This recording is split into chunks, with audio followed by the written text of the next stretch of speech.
My name is Maddie Davis, and this is my story.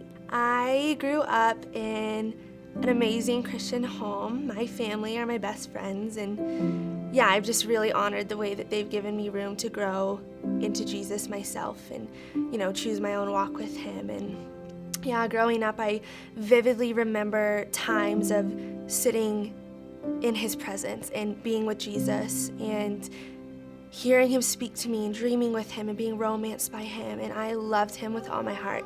Eventually, getting to high school, I became a really busy person, and I felt all these different things pull me in different directions, vying for my attention. And when you don't choose Jesus first and don't let Him tell you your identity, you're gonna let the world tell you what you're worth and who you are and what you can be.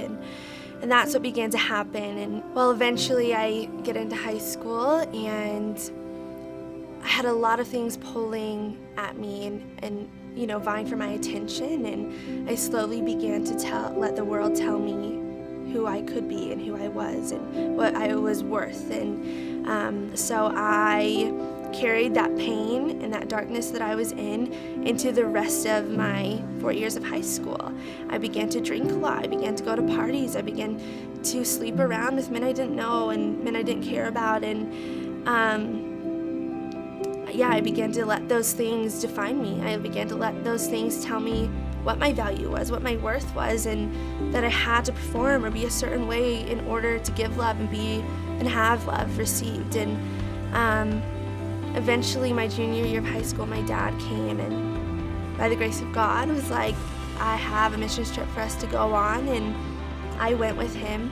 It was the perfect time because it was in that time that God reminded me of who I was and what He's called me to do, and God began to romance me again and remind me of my heart and what He had for me and my value. And I just remember that setting a foundation that I needed to get out of the darkness that I was in, and I needed to choose Him. And so, I still had my fallouts, but after my senior year and graduating, I ended up eventually going to YWAM, Youth with a Mission, with my best friend, Amy. And it was just amazing to be there and literally feel God's presence come and lift everything that I had ever gone through.